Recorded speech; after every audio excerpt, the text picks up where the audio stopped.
ngasi video sidi NEET UG thagada junior singda kamai tawna yamgraba class 11 amadi tube ki syllabus within 4 or 5 days kamai tawna revision tawragan lakadariba NEET UG je kamaina crack tawraga doctor mo oigani habi mata haijaramge sigi video je yam thina kana gane khale dune yari ma mukhai junior kaina lo fawo yengbio ai side tagi kana ni khan tips macha amani dang haijaramge kaino hargadi first of all don't take any tension nang tension hena lowring gai nang hena kaunoi macha amoi dene duna tension amta lowgono roi bagi Thursday numit ki tidegi nang tumagot padagi na lunch mamango sina nangi fish ki areba formula gai recall to salo aduga lunch hour matungda habit rest toroga chemistry ko ina organic inorganic do nang habit recall tawro physical chemistry di nang kawbo man bagi wane dum nang question uraga dum ningjeng bangam Friday ga Saturday ga nang kai tawni har kanana Saturday gi dinner mamang bawje sida nangi bio do thoroughly dum babiro pa ba hi nang paste of hakpa sano some paste to some hakpa adu sisina kai doge na har kana nangi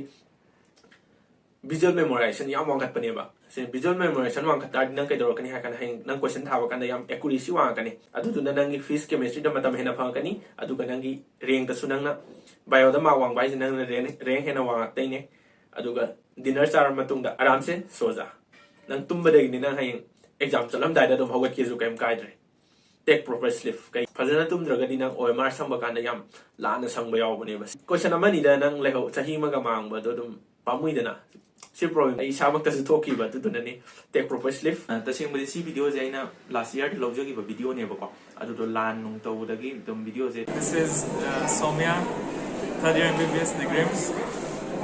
So to the aspiring students who are attempting NEET, I just have to say ki don't stress too much, stay relaxed, study those topics which you like more than that, so that those can become your strengths.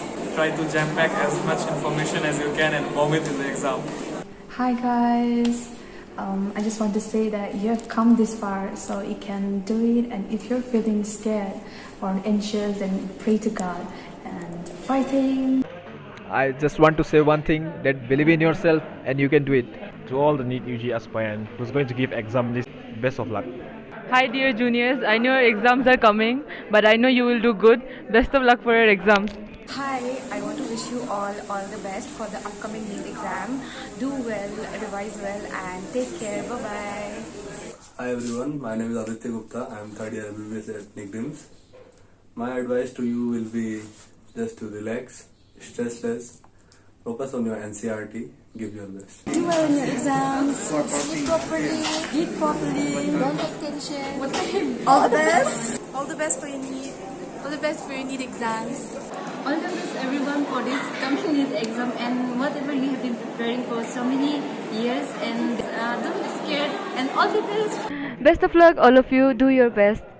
All the best for NEET. so We are waiting for you. wish you all the best video je clinical posting gi case history loba lor matung da loba dagi ozala kan da loba video khare yaure mayam adu lang khre ado mayam na ngasi mayam na gi channel je ahamba thingna bi bo tardi like share subscribe to chen birmo mathang na mayam gi nu ai khan ba video sing puzar